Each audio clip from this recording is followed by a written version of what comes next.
The scene was straight out of a nightmare. Blood splattered the cream-colored walls of the suburban home in Cedar Creek, Texas. Officers stood frozen at the doorway of the living room, their faces pale as they processed the unthinkable scene before them. At the center of the room lay Douglas Carmichael, a 42-year-old father and stepfather, drenched in blood, his body riddled with knife wounds. To his left, the lifeless body of his 19-year-old stepson, Caleb, lay sprawled across the floor. The younger stepson, 16-year-old Ryan, clutched a knife, his chest heaving as tears streamed down his face. His trembling voice broke the silence. "He was going to kill us. I didn't have a choice." The house was eerily quiet except for Ryan's sobs. The police officers exchanged glances, unsure of how to approach the boy holding the weapon. One officer took a cautious step forward and gently asked, "Ryan, can you put the knife down?" But Ryan didn't move. Instead, he muttered, almost inaudibly, "You don't understand." He had secrets, terrible secrets. As the officers closed in to disarm Ryan, the truth began to unravel. What they discovered over the following days would send shockwaves through the quiet community. This was no ordinary domestic dispute. Beneath the surface of Douglas Carmichael's life lay a twisted web of deceit, betrayal, and forbidden love that had festered for years. The question everyone was asking was simple: what led to this horrifying confrontation? But the answer was anything but simple. To understand what happened that night, we have to go back to where it all began. Douglas Carmichael had always been a picture of stability to the outside world. He worked as an insurance broker and lived with his wife, Amanda, and her two sons from a previous marriage, Caleb and Ryan, in a picturesque neighborhood. Douglas and Amanda had been married for 5 years, and by all accounts, theirs was a happy household. But behind closed doors, cracks in the facade were beginning to show. Caleb, a college freshman, had a tense relationship with Douglas. The younger Ryan, still in high school, often acted as a mediator between his older brother and their stepfather. Amanda, always eager to maintain peace, dismissed the tension as growing pains in their blended family. She had no idea of the storm brewing beneath the surface. The first real sign that something was amiss came during the summer Caleb turned 18. Amanda had taken a week-long trip to visit her sister in California, leaving Douglas home alone with the boys. Caleb later confided to his best friend, Luke, that Douglas had made him uncomfortable during that week. According to Caleb, his stepfather had started paying him unusual attention, inviting him to go on late-night drives, buying him expensive gifts, and making comments that felt off. When Luke urged Caleb to tell his mom, Caleb hesitated. He didn't want to ruin his mother's happiness or create drama. So, he kept quiet. But Caleb wasn't the only one noticing Douglas's odd behavior. Ryan, though younger, had a keen sense of observation. He often caught Douglas staring at Caleb in ways that didn't seem fatherly. Things escalated when Amanda announced she had to leave for another business trip, this time for 2 weeks. She assured the boys that Douglas would take care of them. Caleb, uneasy but unsure how to explain his feelings, decided to stay with a friend for most of Amanda's trip. Ryan, however, stayed home. That was when the real trouble began. Douglas's attention shifted toward Ryan. Unlike Caleb, Ryan was quieter and more trusting. Douglas began taking Ryan to special outings under the guise of bonding. They would go fishing, hiking, and even to fancy restaurants, activities that felt more like dates than family time. Ryan initially enjoyed the attention, especially since Caleb and Douglas often clashed. But soon, Douglas's behavior became unsettling. One night, after returning home from one of their outings, Ryan mentioned to Douglas that he missed his dad, who had passed away when Ryan was a child. Douglas used the opportunity to console Ryan, putting his arm around him. But the hug lingered too long, and the atmosphere grew tense. Ryan pulled away, suddenly feeling uncomfortable. He didn't mention the incident to his mother when she returned from her trip, but Caleb noticed his younger brother acting distant around Douglas. "Has he done something to you?" Caleb asked Ryan one evening, but Ryan shook his head and denied it. Caleb wasn't convinced.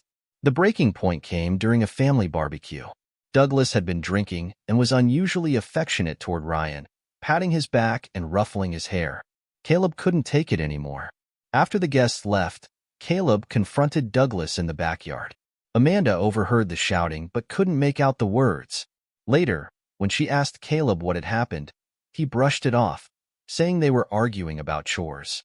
From that day forward, Caleb became fiercely protective of his younger brother. He wouldn't leave Ryan alone with Douglas, even going so far as to change his college class schedule to spend more time at home. But Caleb couldn't watch Ryan all the time. One evening, while Caleb was at a late class, Douglas cornered Ryan in the garage. He spoke in a soft but unsettling tone, telling Ryan that he understood how lonely he must feel without a father figure. When Ryan tried to leave, Douglas grabbed his arm. The teenager managed to pull away and locked himself in his room for the rest of the night. Ryan finally told Caleb what had happened, and Caleb decided they needed to tell their mom. But Amanda, overwhelmed with work and determined to keep her marriage intact, dismissed their concerns as misunderstandings. "Douglas loves you boys," she insisted. "He just wants to be close to you." Caleb and Ryan realized they were on their own. The tension in the house became unbearable. Caleb began secretly recording his interactions with Douglas, hoping to gather evidence to confront their mother.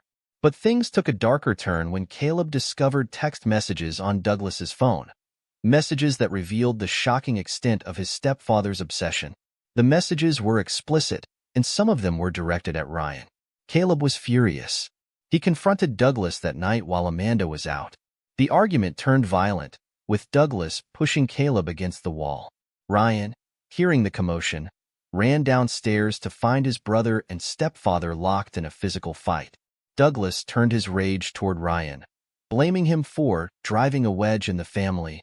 In the chaos, Ryan grabbed a knife from the kitchen, shouting for Douglas to stop. But Douglas, fueled by anger and alcohol, lunged at him. What happened next was a blur. By the time Amanda returned home, her husband and eldest son were dead, and her youngest was standing in the middle of the carnage, shaking and holding the knife. The police would later piece together the events leading up to that night, but for Amanda, the truth was unbearable. The man she had trusted, the man she thought was a loving husband and stepfather, had harbored dark secrets that had destroyed her family. But this was only the beginning of the story. The aftermath of the grisly discovery sent ripples through the quiet Cedar Creek community. News outlets swarmed the Carmichael home. Neighbors whispered behind closed doors, and Amanda Carmichael sat in a state of shock at the police station, struggling to comprehend how her seemingly perfect life had crumbled in a single night. Ryan, now in custody, sat in a sterile interrogation room with blood-streaked hands and hollow eyes. He hadn't spoken a word since he was taken from the house, his mind replaying the horrific scene over and over. Across the table, Detective Laura Bennett leaned forward, her voice calm but firm. "Ryan," she began, her tone careful not to startle him, "we need to know what happened tonight. This is your chance to tell us your side of the story." Ryan's gaze was fixed on the table, his fingers gripping the edge as if holding on to keep from falling apart.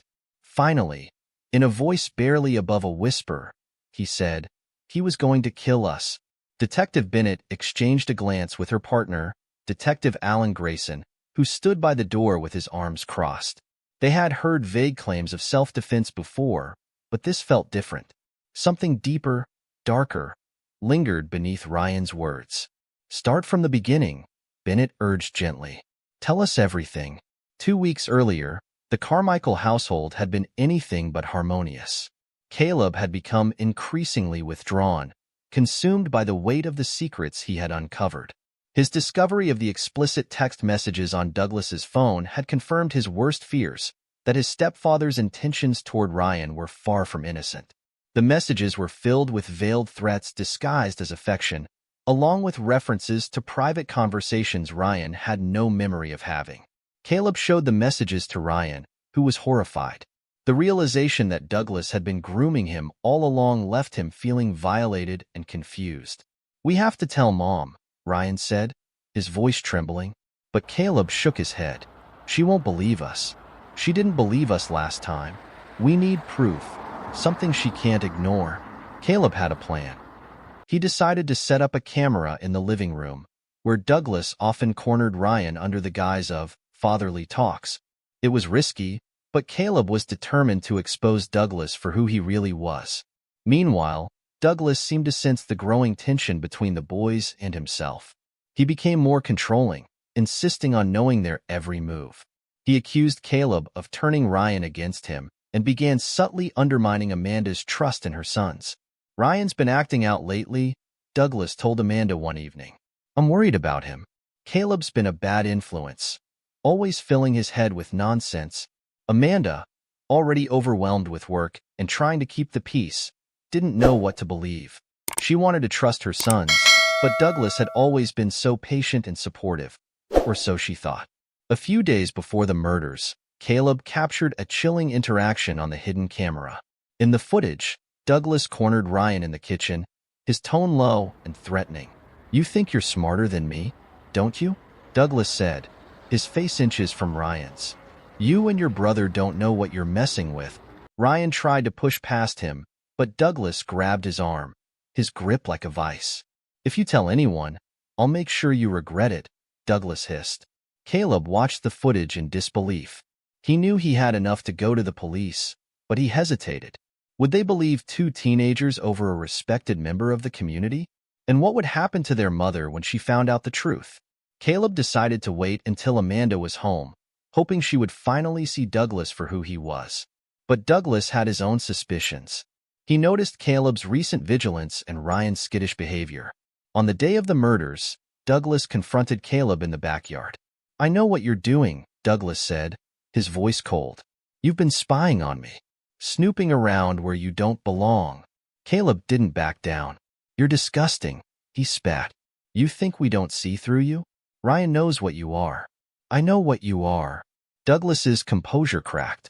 He lunged at Caleb, grabbing him by the collar. "You think you're protecting him?" Douglas snarled. "You don't know the first thing about protecting anyone." Ryan, watching from the kitchen window, saw the altercation escalate. He ran outside, shouting for them to stop. Douglas turned on Ryan, his eyes filled with rage. "This is your fault," he said, advancing toward him. "You've turned Caleb against me." Ryan stepped back, his heart pounding. "Leave him alone," he pleaded, his voice shaking. Douglas ignored him and grabbed Caleb, shoving him to the ground. Caleb fought back, landing a punch to Douglas's jaw, but the older man was stronger. Ryan, desperate to protect his brother, ran inside and grabbed the first thing he could find, a kitchen knife. When he returned, Douglas had Caleb pinned to the ground, his hands around his stepson's neck. Ryan screamed, "Let him go!" But Douglas didn't stop. Without thinking, Ryan plunged the knife into Douglas's back. Douglas froze, his eyes wide with shock. He staggered to his feet, pulling the knife from his back. Blood poured from the wound, but his fury was undiminished. "You're going to pay for that," he growled, advancing toward Ryan. Caleb, struggling to catch his breath, lunged at Douglas to protect his brother. In the chaos, the knife changed hands multiple times. By the time Amanda arrived home, both Douglas and Caleb lay lifeless on the floor, and Ryan stood trembling in the aftermath. As Ryan recounted the events to Detective Bennett, she scribbled notes furiously, her mind racing to piece together the truth. There were still gaps in the story, questions about Douglas's motives, his obsession with the boys, and what had ultimately pushed him over the edge. But one thing was clear. This was no simple case of self-defense. "Ryan," Bennett said softly, "did Douglas ever say why he was doing this? Did he ever mention anything about his past?" Ryan hesitated, his eyes darting to the corner of the room. He said we reminded him of someone he used to love." Bennett leaned forward, her brow furrowing. "Who?" Ryan shook his head, his voice barely audible. "He didn't say, but he looked scared, like he was trying to hide something." Bennett exchanged a glance with Grayson, who nodded grimly. There was more to this story than anyone had realized, and they were just getting started. Detective Laura Bennett sat at her desk, staring at the open case file. The details were jarring, and the more she reviewed them, the more uneasy she felt. This wasn't just a case of domestic violence gone wrong. There was something far more sinister buried in Douglas Carmichael's life, and Bennett was determined to uncover it. Her partner, Detective Alan Grayson, entered the room holding a cup of coffee. "Anything stand out yet?" he asked, sitting across from her. Bennett tapped a photo of Douglas, his confident smile frozen in time. Ryan said Douglas mentioned someone he used to love, someone the boys reminded him of. We need to find out who that was. Grayson raised an eyebrow. You think it's connected to why this all happened? I don't think we can ignore it, Bennett replied. Ryan's reaction wasn't just fear. It was deep-rooted. And Caleb, he was willing to risk everything to protect his brother. There's a history here, and I want to know what it is. Meanwhile, Ryan sat in the juvenile detention center, his thoughts racing. The sterile environment did little to calm his nerves. He couldn't stop replaying the night in his mind. The look of rage on Douglas's face, the sound of Caleb's gasping breaths, and the terrible silence that followed. A counselor sat across from him, trying to coax Ryan into opening up. I know this is hard, she said gently, but if you tell me more about Douglas, it might help you process what happened. Ryan hesitated, gripping the edge of his chair. He was strange, he finally said. At first, I thought he was just trying to be nice, but it was more than that. He would say weird things, like how I reminded him of someone. He even called me by a different name once. Ethan? The counselor's pen paused midair. Ethan? Did he ever tell you who Ethan was? Ryan shook his head. No, but he said it like he missed him, like he was sad or angry about him. The counselor nodded, her mind filing the name away for the detectives. Back at the station, Bennett and Grayson dug into Douglas's past. On the surface, he seemed ordinary, a hard-working insurance broker, well-liked by his colleagues. But as they searched deeper, inconsistencies began to emerge. He moved around a lot, Grayson said, scrolling through Douglas's employment history. Never stayed at one job for more than a few years. And look at this. He changed his name about 10 years ago. Changed his name? Bennett leaned over to see the screen. Sure enough, Douglas Carmichael had previously been Douglas Ryan Lattimore. The name change was done quietly, with no apparent legal complications, but it raised a red flag. Why would someone change their name unless they were hiding something? Bennett mused. She pulled up records from the name Lattimore and found a trail that led to a small town in Arkansas. In that small town, a tragedy had occurred nearly a decade earlier. Ethan Grayson, an 18-year-old high school senior, had been found dead under suspicious circumstances. His death had initially been ruled a suicide, but rumors swirled about foul play. Ethan had been in a relationship with an older man at the time, someone the community had never identified. The case had gone cold, and no one was ever charged. Bennett and Grayson exchanged a knowing look. Ethan, Bennett said quietly, the name Ryan mentioned. This isn't a coincidence. Grayson nodded. We need to dig deeper into Ethan's case and Douglas's connection to him. As the detectives worked to uncover the link, Amanda Carmichael was grappling with her own demons. She sat alone in her bedroom, sifting through family photos. Her boys had looked so happy once. How had things gone so wrong? She stumbled across a photo of Douglas at a company picnic, his arm around her shoulders. His smile now seemed forced, his eyes dark with something she couldn't quite place. Amanda thought back to the early days of their relationship. Douglas had been attentive and charming, almost too perfect. But there had been moments, fleeting ones, when his temper flared or he seemed overly protective of his privacy. She brushed it off, thinking it was part of blending families. Now, those moments felt like warnings she had ignored. The sound of her phone ringing jolted her from her thoughts. It was Detective Bennett. Mrs. Carmichael, we need to talk about Douglas's past, Bennett said. Can you come down to the station? By the time Amanda arrived, the detectives had unearthed more about Douglas's connection to Ethan.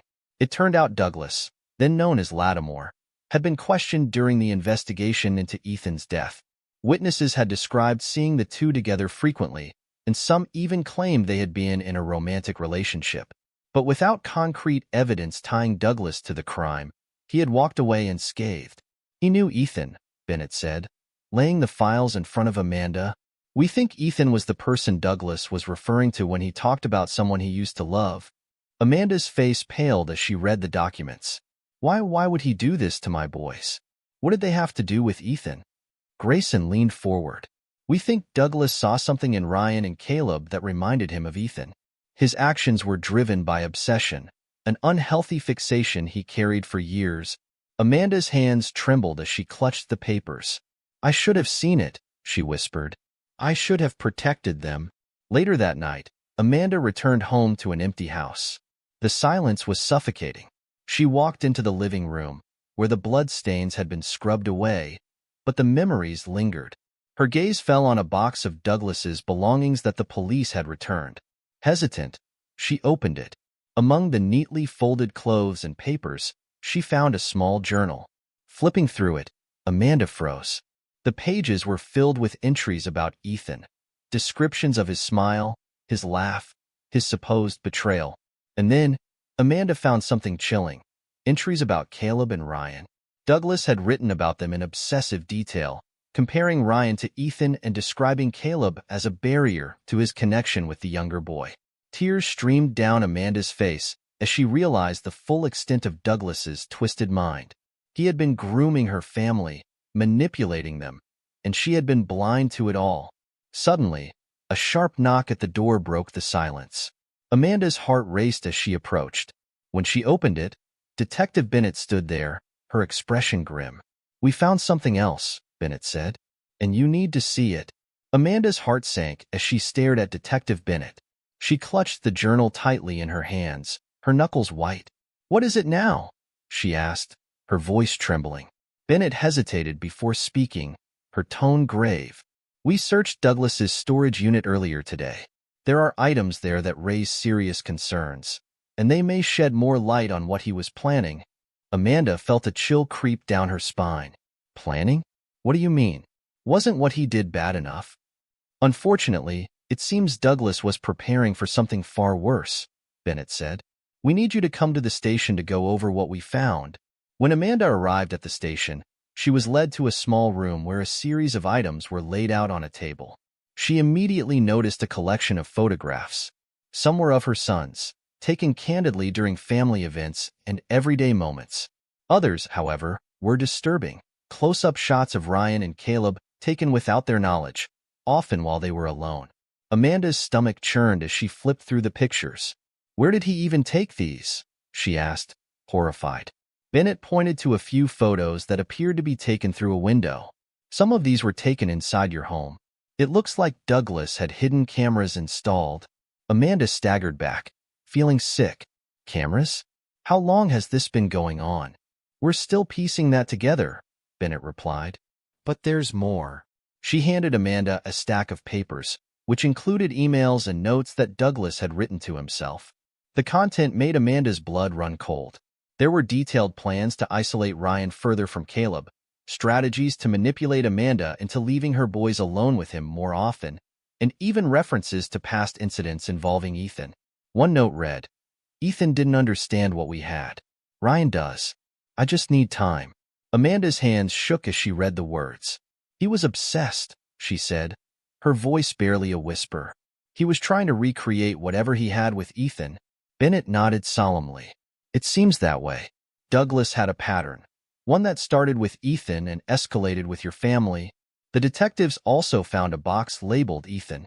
Inside were personal items, a class ring, a Letterman jacket, and a series of love letters that Douglas had apparently written but never sent.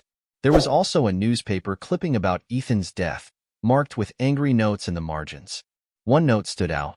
"They'll never understand what we had. They took him from me." Grayson, who had joined the meeting, leaned forward. "It's clear that Ethan's death was a turning point for Douglas. We believe it fueled the behavior that ultimately led to this tragedy." Amanda felt a wave of anger rise within her. How did he get away with it for so long? How did no one see what he was? "People like Douglas are good at hiding their true selves," Bennett said. "He was calculated, careful. But as the years went on, his obsession seems to have consumed him." Amanda shook her head, tears streaming down her face. "And now my family is destroyed because of it." Meanwhile, Ryan was grappling with his own guilt and confusion. The juvenile detention center provided counseling sessions, but Ryan struggled to open up. His counselor, Ms. Harris, was patient but firm. "Ryan," she said one afternoon, "keeping everything bottled up isn't helping. You've been through something traumatic, and it's okay to talk about it." Ryan hesitated, then sighed. "I don't even know where to start." Start with how you felt about Douglas, Ms. Harris suggested. What was your relationship like? Ryan's gaze dropped to the floor. At first, I thought he was just trying to be a good stepdad. He took me places, bought me things, but it always felt weird. Like he wanted something in return.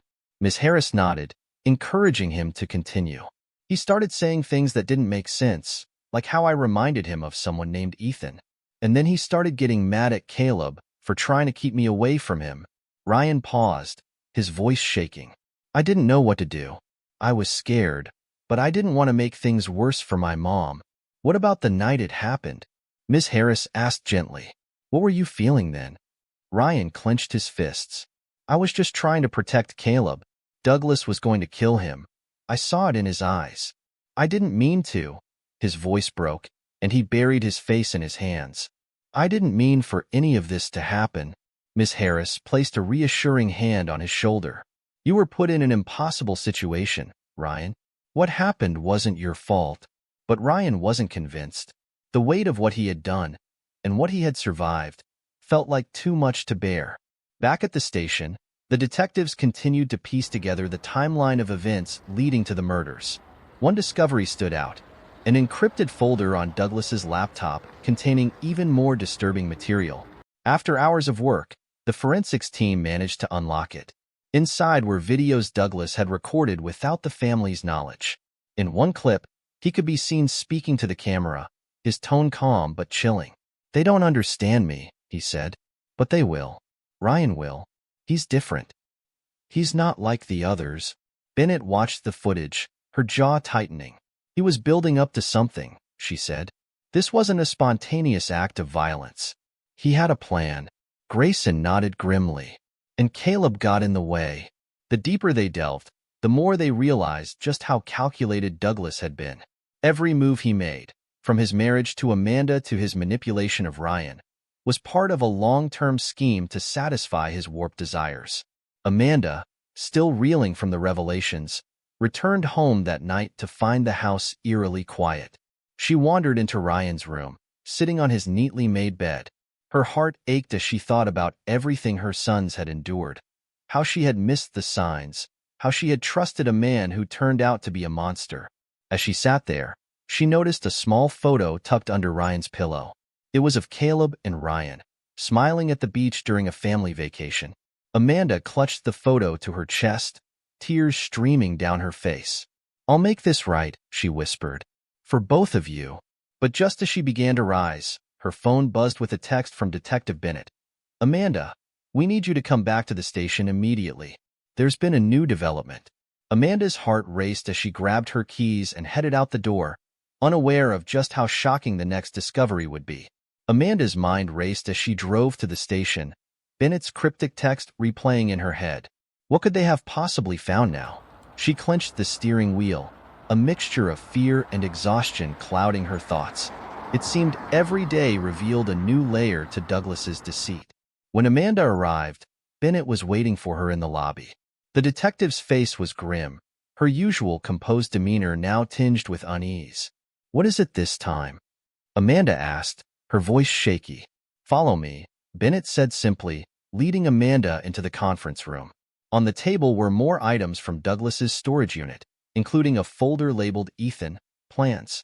Inside were maps, photographs, and what appeared to be a timeline of events leading up to Ethan Grayson's death. But the most chilling discovery was a handwritten letter addressed to my next love. Amanda sat down heavily, her breath catching in her throat. What does this mean? Bennett slid the letter toward her.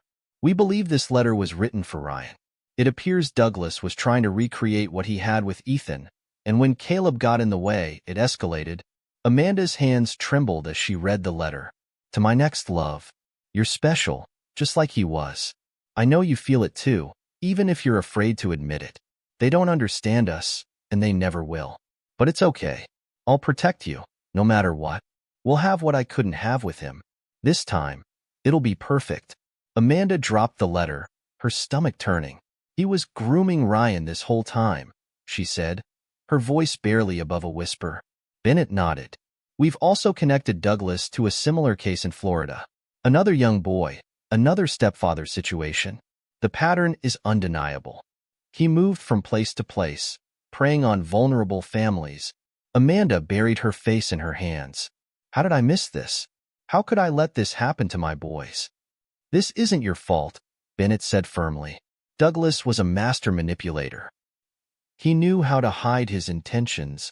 As the detectives delved deeper into Douglas's past, they uncovered more chilling connections. In Florida, Douglas had been briefly married to a woman with a teenage son named Kyle. Kyle had gone missing under suspicious circumstances, and though Douglas was questioned, no charges were ever filed. The case remained unsolved. In another state, Douglas had dated a single mother with a young son, but the relationship ended abruptly when she accused him of inappropriate behavior. Again, no charges were filed, and Douglas disappeared before authorities could investigate further. He's been doing this for years, Grayson said, shaking his head, moving from state to state, leaving a trail of broken families. Bennett frowned, and it finally escalated to murder. At the juvenile detention center, Ryan was growing increasingly withdrawn. His counselor, Ms. Harris, noticed the change and decided to push for more details. Ryan, she said during their next session, I know this is hard, but we need to talk about what happened before that night. It's important for your case, and for your healing. Ryan hesitated, then nodded. He started getting worse after Caleb found those texts on his phone, he admitted. Caleb said we should go to the police, but I didn't want to. I thought it would just make things worse. What kind of things did Douglas say to you? Miss Harris asked gently. Ryan's eyes filled with tears. He told me I reminded him of someone he loved. He said I was special and that he wanted to protect me, but it didn't feel right. It felt wrong. And how did Caleb react? Caleb tried to protect me, Ryan said, his voice breaking. He kept me away from Douglas as much as he could. He even started skipping his college classes to stay home. But Douglas found ways to get to me anyway. Miss Harris nodded. It sounds like Caleb was very brave. Ryan wiped his eyes. He was. He always stood up to Douglas, even when it got physical. That's why Douglas hated him. He said Caleb was ruining everything. The tension in the house reached a boiling point the day before the murders. Caleb confronted Douglas after discovering the hidden cameras in Ryan's room. The argument escalated into a physical fight, with Caleb threatening to go to the police. You think anyone will believe you? Douglas had sneered. You're just a kid. I'll ruin your life before you ruin mine. Caleb stormed out, vowing to protect his brother at all costs. He spent the night researching lawyers and gathering evidence, determined to bring Douglas to justice. But Douglas, sensing that his carefully constructed facade was crumbling, decided to take matters into his own hands. The next day, while Amanda was at work, Douglas lured Ryan into the garage under the pretense of needing help with a project. Caleb, suspicious of Douglas's intentions, followed them and found Douglas cornering Ryan, his voice low and menacing. You think you're so smart, don't you? Douglas hissed, trying to turn everyone against me. You don't know what I'm capable of. Leave him alone. Caleb shouted, stepping between them. Douglas snapped. He lunged at Caleb, knocking him to the ground. Ryan screamed and grabbed a nearby wrench, striking Douglas in an attempt to protect his brother. The blow only enraged Douglas further. He grabbed a knife from the workbench, his eyes wild with fury. In the chaos that followed, Caleb and Ryan fought desperately to defend themselves. The struggle ended in bloodshed, with Douglas and Caleb lying dead on the floor and Ryan clutching the knife, shaking uncontrollably. Detective Bennett closed her notebook and looked at Amanda. Ryan acted in self-defense. That much is clear. But the trauma he endured will take years to heal. Amanda nodded, tears streaming down her face. I just want him to be okay. I want him to have a chance at a normal life. Bennett placed a hand on her shoulder. We're doing everything we can to make sure he gets that chance. But as Amanda left the station that night, she couldn't shake the feeling that Douglas's shadow still loomed over her family. And she was right. There was one final revelation waiting to come to light, one that would change everything. Amanda couldn't sleep that night. Her mind was a storm of questions, guilt, and fear. Despite the mounting evidence of Douglas's dark past, she couldn't shake the feeling that there was still more to uncover. The letter, the photos, the recordings. Everything pointed to a man who had spent years perfecting his ability to manipulate, deceive, and destroy. But why? What had broken him so completely? The answer came the next morning when Detective Bennett called. Her voice was tense, more serious than Amanda had ever heard. "Amanda, we've discovered something else. It's significant." Amanda gripped the phone tightly. "What now? Haven't you found enough?" "This changes everything," Bennett replied. "We need you to come in right away." At the station, Bennett and Grayson met Amanda in the same conference room where so many disturbing revelations had already been laid bare. This time, however, there was a new sense of urgency in the air. "What's going on?" Amanda asked, her voice breaking. Bennett slid a file across the table. "We managed to trace Douglas's connection to Ethan Grayson even further. It turns out their relationship wasn't just an isolated incident. It was part of a larger pattern. And it started long before Ethan." Amanda's eyes widened. "What are you saying? That there were more victims?" "Not just more victims," Grayson said. "We've uncovered documents that suggest Douglas himself may have been a victim when he was younger." Amanda froze. "A victim? Of what?" Bennett leaned forward, her voice softening. "Douglas grew up in an abusive household. His stepfather, Walter Lattimore, was a known predator who targeted young boys. Walter was arrested in the 1980s, but Douglas was never listed as one of his victims. However, based on what we've found, it's clear that Douglas was abused." Amanda felt a wave of nausea. "So, he became what was done to him?" "It's not uncommon," Bennett said gently. "Trauma like that can manifest in terrible ways if it's not addressed. We believe Douglas's obsession with younger boys was rooted in his own abuse. He was trying to recreate a twisted version of what he experienced." Grayson added, "But instead of seeking help or breaking the cycle, he embraced it. He groomed his victims the way he had been groomed. And when things didn't go his way, he turned violent." Amanda stared at the file in front of her, the weight of the revelation sinking in. She had spent years living with a man who carried unimaginable pain and darkness, and yet she had never seen it. But even with this new understanding, she couldn't bring herself to feel sympathy for him. His choices had destroyed her family, and no amount of trauma could excuse that. "Does Ryan know about this?" she asked. "We haven't told him yet," Bennett said. "But he'll need to know eventually, especially if it comes up during the trial." Amanda clenched her fists. Trial? He was defending himself and his brother. Why would there even be a trial? Grayson sighed. "We're pushing for the charges to be dropped, but it's not up to us. The DA will make the final decision. Right now, we need to focus on building a solid case to support Ryan." Ryan sat in the detention center, staring blankly at the wall of his cell.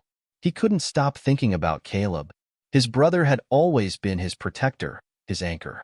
Without him, Ryan felt adrift, lost in a sea of guilt and grief. A guard appeared at the door. "You've got a visitor." Ryan's heart sank. He wasn't in the mood for more questions, but when he saw his mother enter the room, he couldn't hold back the tears.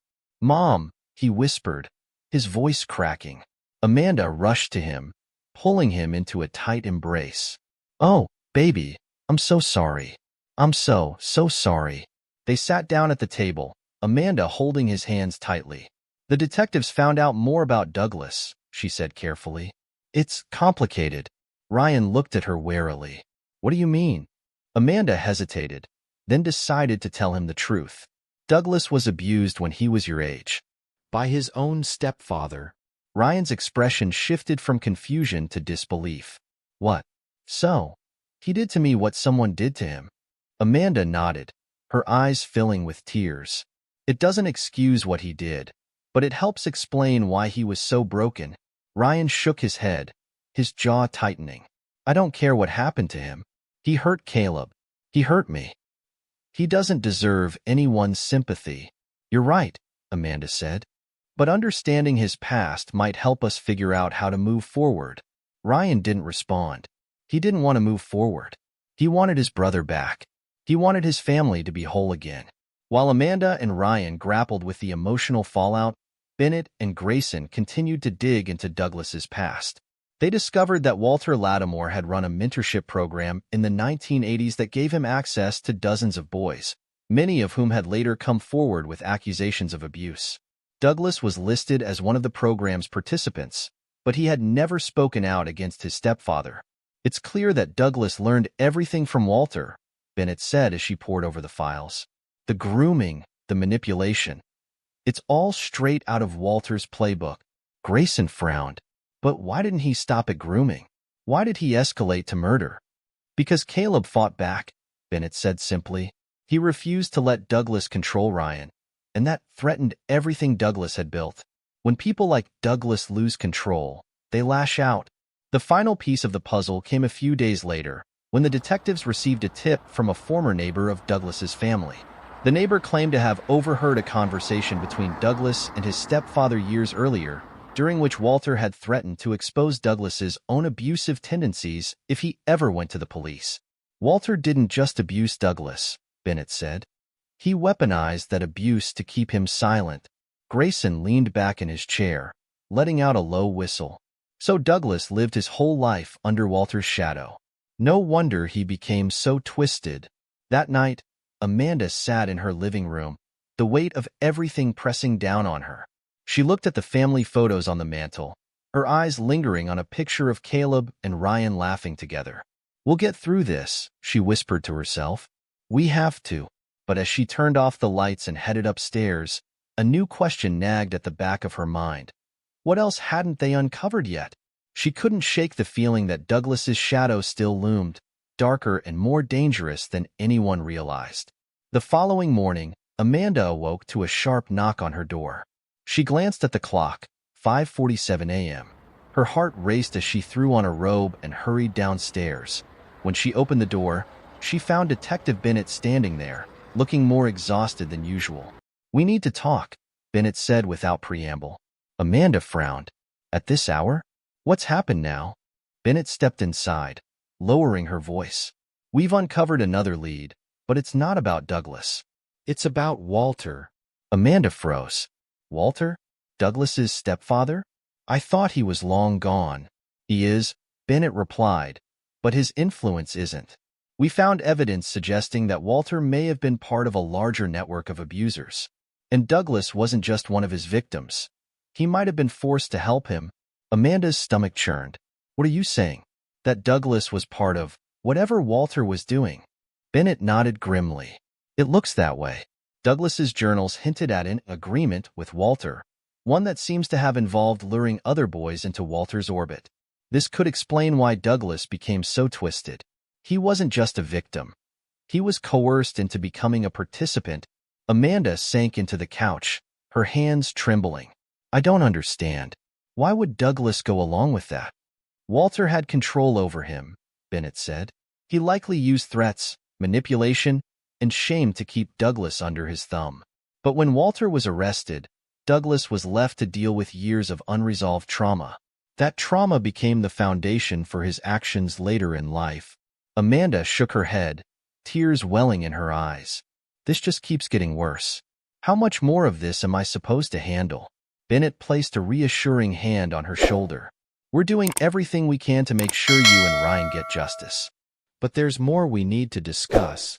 At the station, Bennett and Grayson laid out the latest discovery.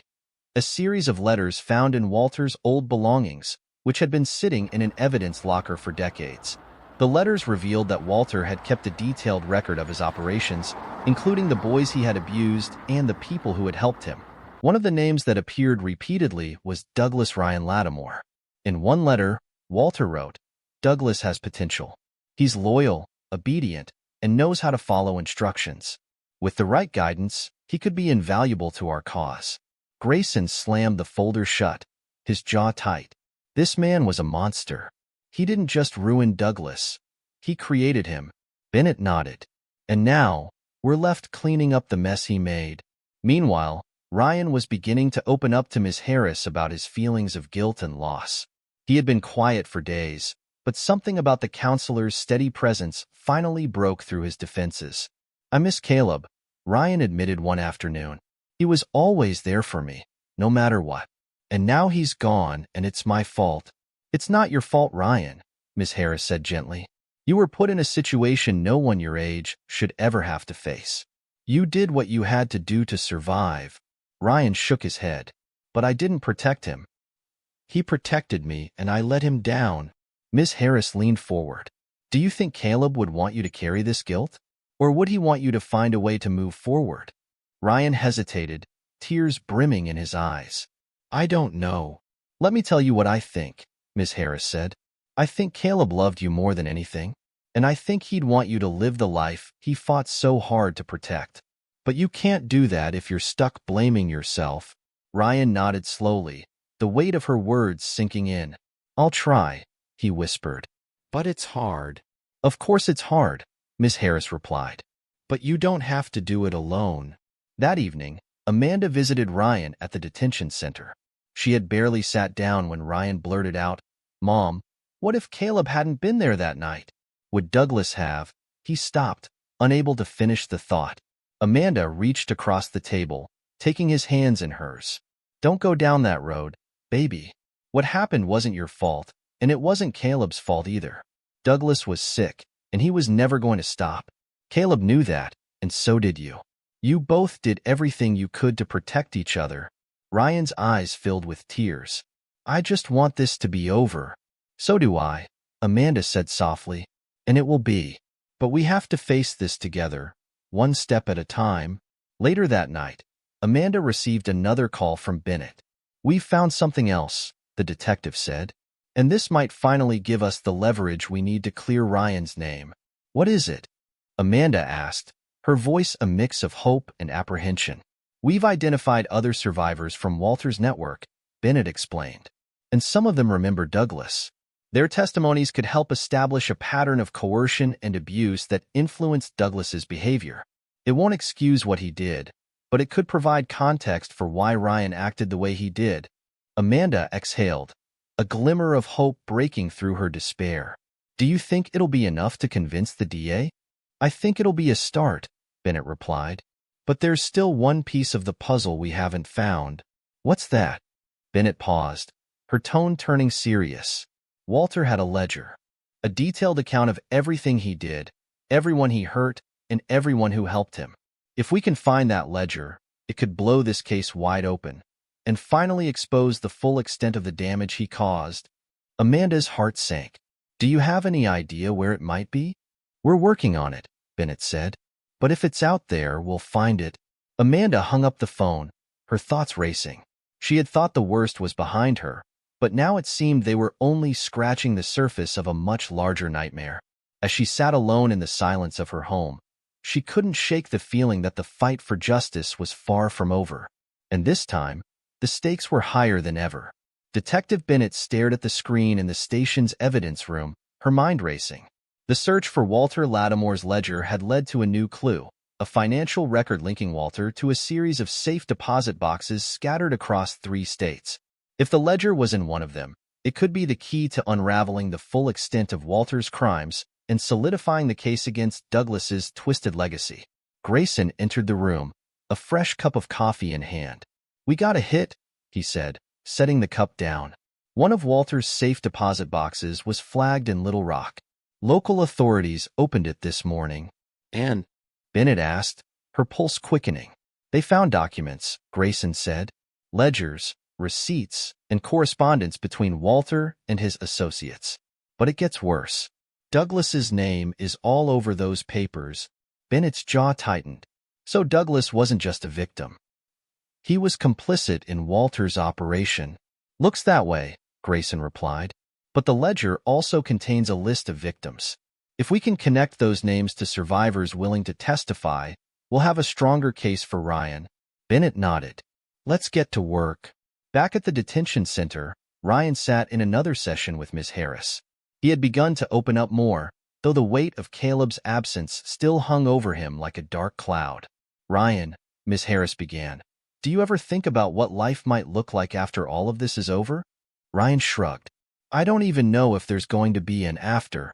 What if they think I'm guilty? What if I go to prison? Miss Harris offered him a small, reassuring smile. The detectives are working hard to make sure that doesn't happen. But I want you to think beyond the trial. What would Caleb want for you?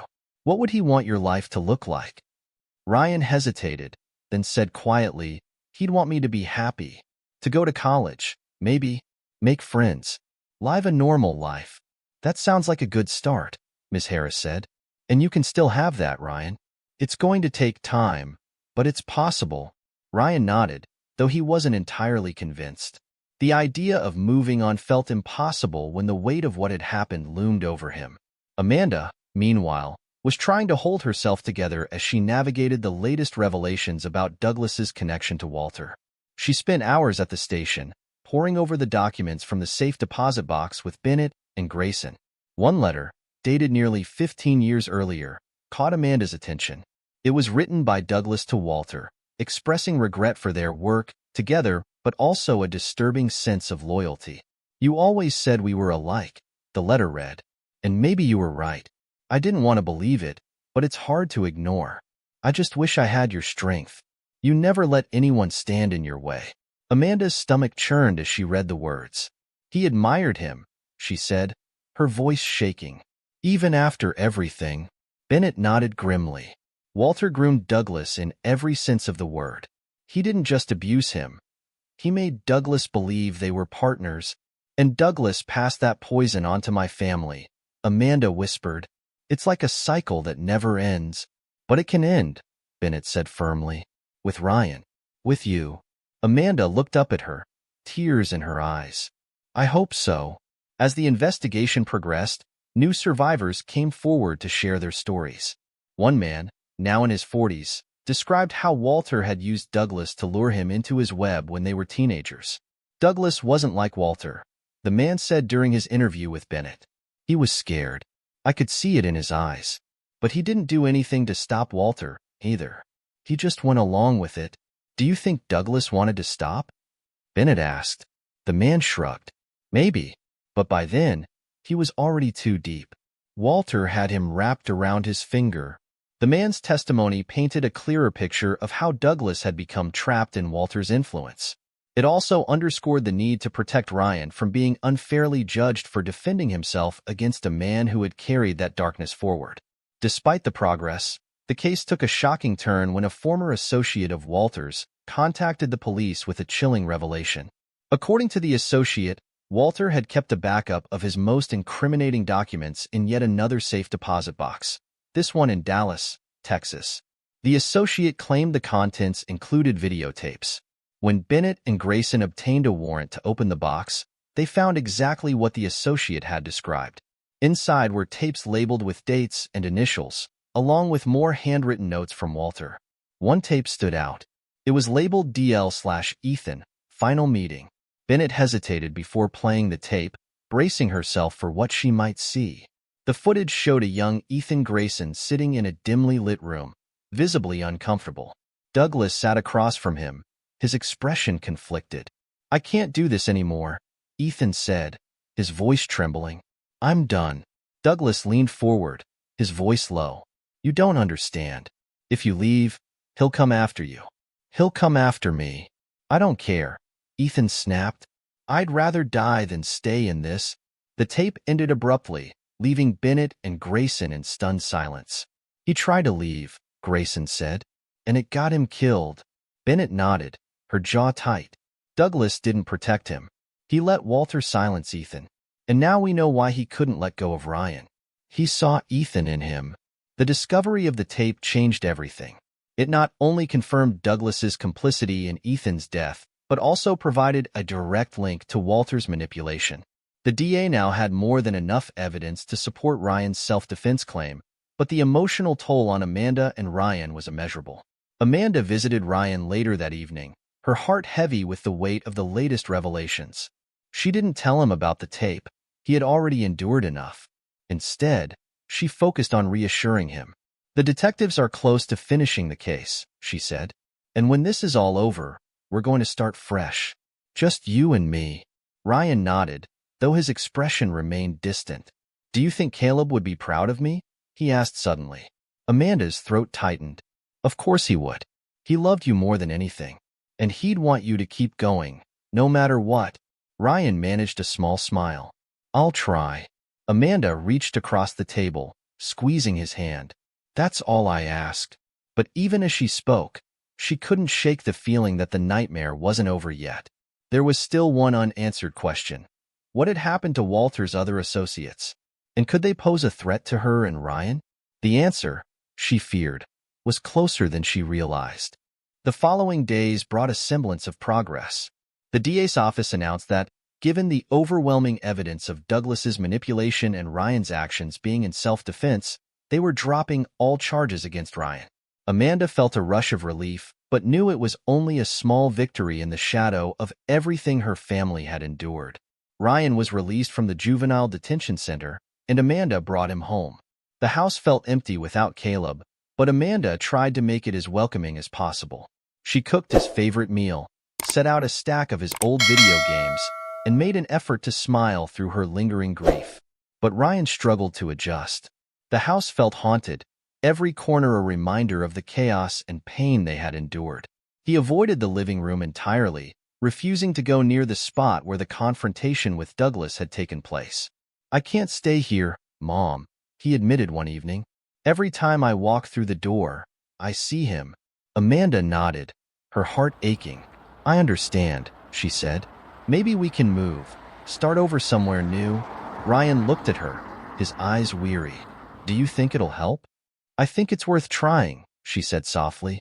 While Amanda and Ryan began making plans to leave Cedar Creek, Bennett and Grayson were far from finished with the case.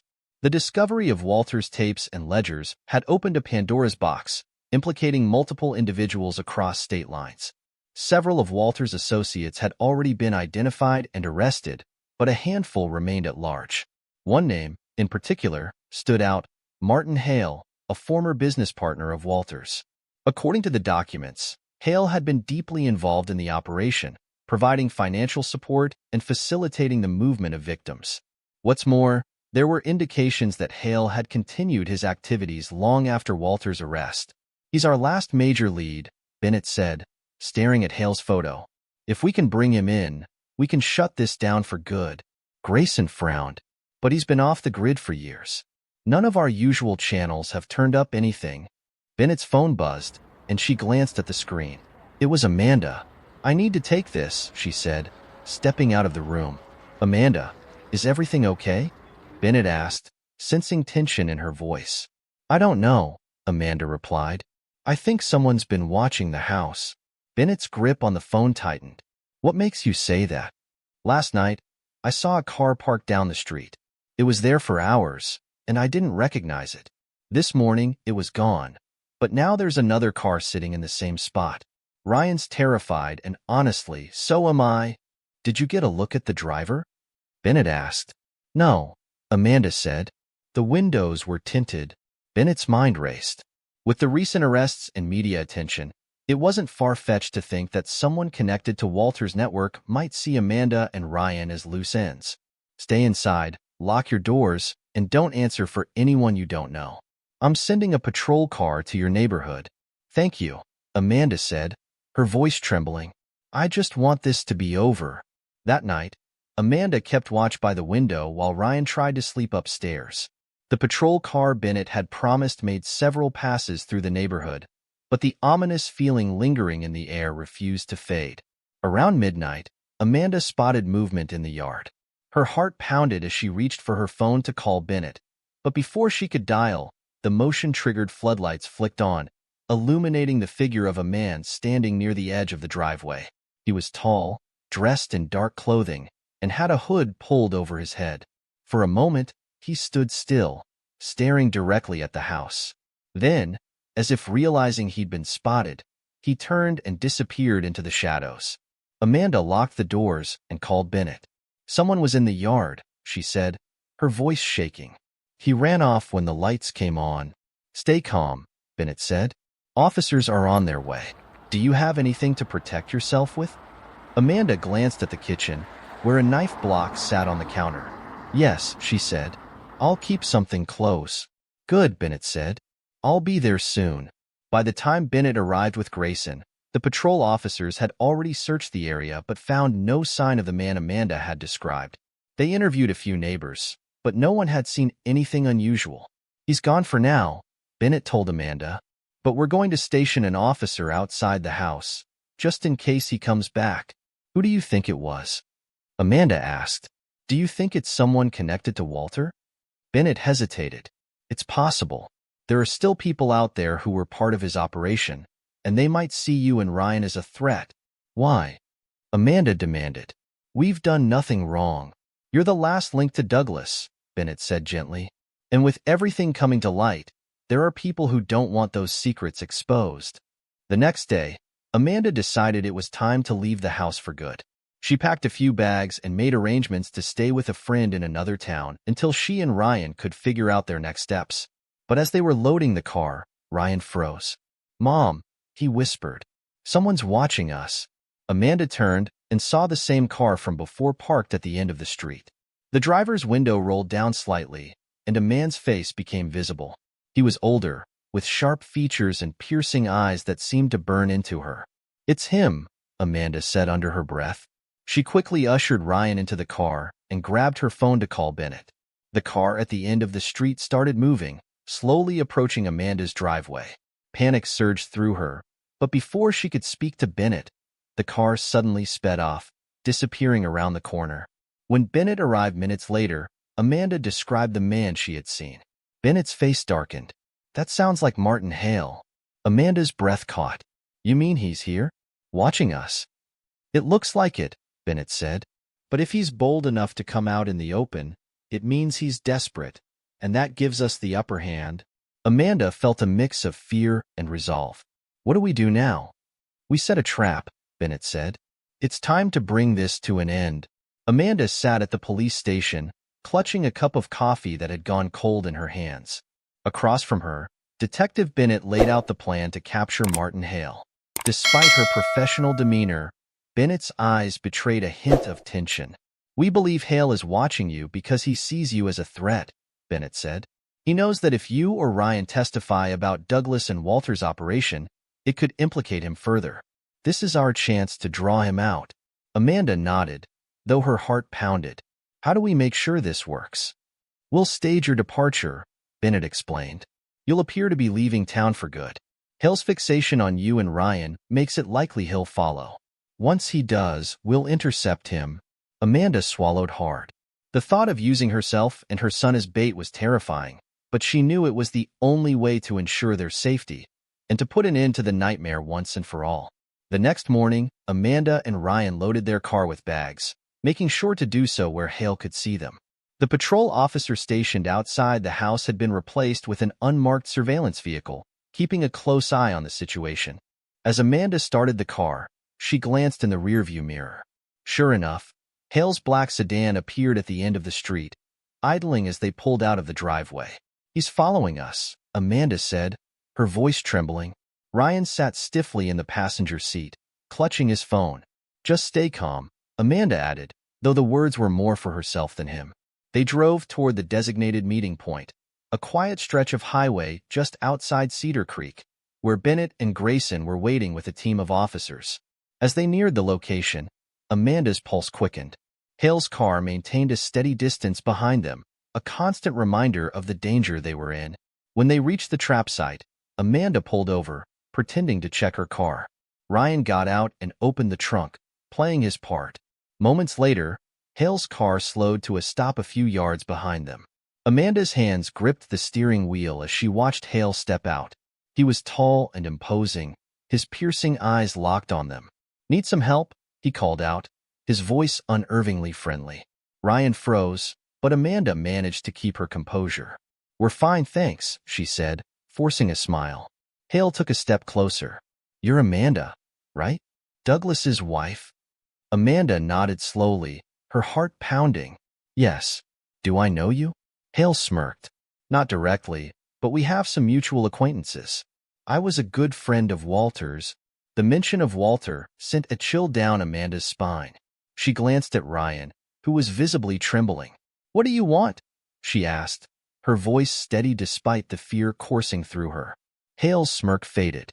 You know too much. You and that kid of yours. People like you can't be trusted to keep quiet.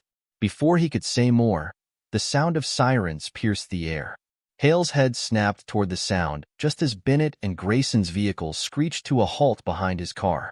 Officers poured out, weapons drawn. "Martin Hale," Bennett shouted. "Put your hands up and step away from the vehicle." Hale hesitated for a split second, then bolted toward his car. But Grayson was faster, tackling him to the ground before he could reach it. The officers moved in, cuffing Hale as he struggled and cursed. Amanda watched the scene unfold, her breath catching in her throat. It was over. Finally, it was over. In the days that followed, Hale's arrest made national headlines. The ledgers, tapes, and testimony from survivors painted a damning picture of his involvement in Walter's operation. Authorities used the evidence to dismantle the remaining network, bringing long-overdue justice to its victims. For Amanda and Ryan, the road to recovery was just beginning. They moved to a new town, far from Cedar Creek, where they could start fresh. Amanda found work at a local nonprofit, while Ryan enrolled in a new school. It wasn't easy, but they leaned on each other for strength. One evening, as they sat together on the couch, Ryan spoke up. "Do you think Caleb knows we're okay?" Amanda smiled, her eyes misty. "I think he does. And I think he'd be proud of you." Ryan nodded, a small smile breaking through the sadness. "I hope so." As for Amanda, she carried Caleb's memory with her every day. She vowed to honor his bravery by helping others who had been through similar experiences. It was her way of ensuring that, even in tragedy, her family's story would bring hope to others. And while the scars of the past would never fully heal, Amanda and Ryan knew one thing for certain: they had survived. Together, they had faced the darkness and found their way back to the light.